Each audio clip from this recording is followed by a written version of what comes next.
اس کی نگاہوں کے سامنے سے ہٹا تھا تو وہ بھی جیسے ہوش میں آ گئی تھی، اور ہوش میں آتے ہی جو چیز سب سے پہلے اس کی نظروں کی گرفت میں آئی تھی وہ سرتا پاس سرخ رنگ کے کامدار چادر میں لپٹا نازک سا وجود تھا۔ کھڑکی پر اس کی انگلیوں کی گرفت اچانک ہی سخت ہو گئی تھی۔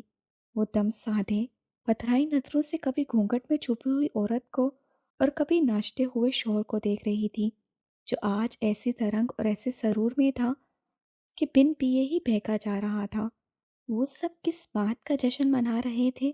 سمرٹ کو سمجھنے میں دیر نہیں لگی۔ تبھی بیٹھک کی جانب سے اس کے سسر چلتے ہوئے آئے تھے اور بیٹے کی اس خوشی کو دیکھتے ہوئے خود بھی جیسے نہال ہو گئے تھے۔ انہوں نے جیب میں سے ہزاروں روپے کے نوٹ نکال کر اس پہ وارتے ہوئے ہوا میں اچھال دیے تھے۔ فضا ایک بار پھر گولیوں کی تڑتڑاہٹ سے گونج اٹھی تھی، لیکن اب کی بار یہ دل خراش آواز سمرد ملک کے خوابوں کے ساتھ ساتھ اس کے پورے وجود کو بھی کرچی کرچی کر گئی تھی۔ وہ لہو لہان سی مٹی کی بے جان مورت کی طرح زمین پہ آ گری تھی۔ بی بی نرگس تڑپ کر اس کی جانب لپکی تھی، لیکن اسے گمسم اور ساکت دیکھ کر وہ بری طرح پریشان ہو گئیں۔ زمرد، زمرد! انہوں نے اسے دونوں بازوؤں سے پکڑ کر جھنجھوڑ ڈالا تو وہ جیسے خود میں لوٹ آئی۔ اس کی پتھرائی ہوئی پتلیوں میں جنبش ہوئی اور وہ اپنی تمام تر ویرانی لیے بی بی کے چہرے پر آ ٹھہری۔ ان آنکھوں کا بنجر پن بی بی نرگس کا دل چیر کے رکھ گیا۔ انہوں نے بے اختیار بھتیجی کا چہرہ دونوں ہاتھوں میں بھر لیا۔ سمرد پتر، کچھ تو بول۔ وہ وہ ب- بہادر بہادر کانپتی انگلی سے باہر کی طرف اشارہ کرتے ہوئے باقاعدہ ہانپنے لگی تو بی بی نرگس نے پوری شدت سے اسے خود سے لگا لیا۔ ان کی ممتا کا سہارا پاتے ہی سمرد پہ چھایا جمود بھی جیسے ٹوٹ گیا۔ اس کے اندر سے ٹوٹ کر نکلنے والی سسکیاں بے اختیار تھیں۔ اگلے ہی لمحے کمرہ اس کی آہوں اور چیخوں کی دلخراش آوازوں سے گونج اٹھا۔ صوفے پر سر جھکائے بیٹھی سلوا نے اپنے ارد گرد چھائی خاموشی کو محسوس کرتے ہوئے بے چینی سے پہلو بدلا۔ وہ اس وقت اپنے سسرال میں اسفند کے گھر والوں کے درمیان بیٹھی ہوئی تھی، جو اصولاً اس کے بھی گھر والے تھے، مگر عجیب بات تھی کہ ان میں سے کسی کے بھی چہرے پہ نہ تو اس حویلی کی سب سے چھوٹی اور نئی دلہن کو دیکھنے کا کوئی اشتیاق تھا اور نہ ہی ان کے کسی انداز سے لگ رہا تھا کہ وہ خوش تھے۔ الٹا وہاں موجود چاروں خواتین کے چہروں پہ ایک عجیب سی گمبھیرتا اور خاموشی چھائی ہوئی تھی، یوں جیسے کسی گہرے صدمے اور دھچکے کسی کیفیت میں ہو۔ وہ چاروں کون تھیں اور سلوا سے ان کا کیا رشتہ تھا وہ نہیں جانتی تھی، مگر ان سب کے رویوں کو دیکھتے ہوئے ایک بار پھر بے یقینی اور گھبراہٹ کا شکار ہونے لگی تھی۔ باہر اس کا استقبال جتنے پرجوش انداز میں ہوا تھا، اندر اس کے برعکس اتنا ہی سناٹا چھایا ہوا تھا۔ اس فرق نے سلوا کو پوری طرح الجھا دیا تھا۔ کچھ دیر پہلے تک جو بہتری کی امید بندھی تھی اب ٹولتی نظر آ رہی تھی۔ وہ تو سمجھی تھی کہ حالات اب قابو میں ہیں، اور یہ کہ بڑے سرکار کا اسے گھر لانے کا فیصلہ باقی سب کو بھی اسفند اور اس کے رشتے کو نہ صرف قبول کرنے بلکہ عزت دینے پر بھی مجبور کر دے گا، مگر یہاں ان سب کے درمیان پہنچ کر سلوا کو احساس ہوا تھا کہ وہ سب تو ان دونوں کی شادی سے سرے سے آگاہ ہی نہ تھے، یا پھر یہ کہنا زیادہ بہتر ہوگا کہ گھر کی خواتین اس حقیقت سے بالکل انجان تھیں، کیونکہ مرد تو سارے نہ صرف ان کے استقبال کے وقت بھی باہر موجود تھے بلکہ بڑے سرکار کے ساتھ اس قافلے میں بھی شامل تھے جو انہیں اس مہمان خانے سے لے کر حویلی تک آیا تھا۔ وہ اپنے ہی گھر کی عورتوں کے ساتھ ایسا تحقیرانہ اور امتیازی سلوک کیسے کر سکتے تھے؟ سلوا حیران تھی، بلکہ ان سب سے زیادہ اسے اپنے پہلو میں ٹانگ پر ٹانگ جمائے بیٹھے اسفند پر حیرت ہو رہی تھی، جو بظاہر تو ایک پڑھا لکھا اور باشعور انسان تھا، مگر اپنے گھر کی خواتین کے معاملے میں اس کی سوچ بھی ایک روایتی جاگیردار کی سی نکلی تھی۔ تبھی تو سلوا کو اس کے چہرے پہ کسی قسم کی کوئی ندامت، کوئی شرمندگی محسوس نہ ہو رہی تھی۔ اس کے اس روپ نے سلوا کو حقیقتاً چونکا دیا تھا، کیونکہ اس نے آج تک اسفند کو ہر لحاظ سے ایک بہتر انسان پایا تھا، جو باوجود بے پناہ امارت اور اثر و رسوخ کے سلجھی ہوئی سوچ اور نرم مزاج رکھتا تھا، جس کی خندہ پیشانی اور ہوش اخلاقی کی ایک دنیا گرویدہ تھی، جو اپنے اساتذہ کا ہونہار ترین شاگرد اور اپنے چاہنے والوں کے لیے قابل تقلید مثال تھا۔ مگر افسوس کہ اس حویلی کی چار دیواری میں سلوا کو اس کی یہ تمام خوبیاں مان پڑتی نظر آ رہی تھیں۔ یہاں اپنے خاندان کے باقی مردوں کے درمیان اسے ایک روایتی جاگیردار کے روپ میں آنے میں زیادہ دیر نہیں لگی تھی، اور اس چیز سے سلویٰ کو خاصا مایوس کیا تھا۔ سلویٰ، ابا جی تم سے کچھ کہہ رہے ہیں۔ اچانک اسے اپنے برابر سے اسفند کی ناگواری میں ڈوبی آواز سنائی دی تو وہ بری طرح چونک گئی۔ اس کے رویے کی اس تبدیلی کو سوچتے ہوئے نہ جانے اس کا دھیان کہاں سے کہاں بھٹک گیا تھا۔ وہ معذرت خوانا نظروں سے اسے دیکھتی شرمندہ سے اپنے سسر کی جانب پلٹی، جو صوفے پر کروفر سے بیٹھے اپنی داؤدار مونچھوں پہ انگلی پھیرتے ہوئے سپاٹ نظروں سے اسے ہی دیکھ رہے تھے۔ سلویٰ نے گڑبڑا کر نگاہیں جھکا لیں۔ جی، یہ پہلی اور آخری بار ہے جو میں اپنی بات تمہارے لیے دہرا رہا ہوں۔ مجھے نہ تو بے دہانی پسند ہے اور نہ ہی حکم عدولی، اس لیے آئندہ خیال رکھنا۔ وہ بنا کسی لگی لپٹی کے سر لہجے میں بولے تو سلویٰ کا دل کانوں میں دھڑکنے لگا۔ بہتر؟ وہ سر جھکائے بامشکل تمام منمنائی۔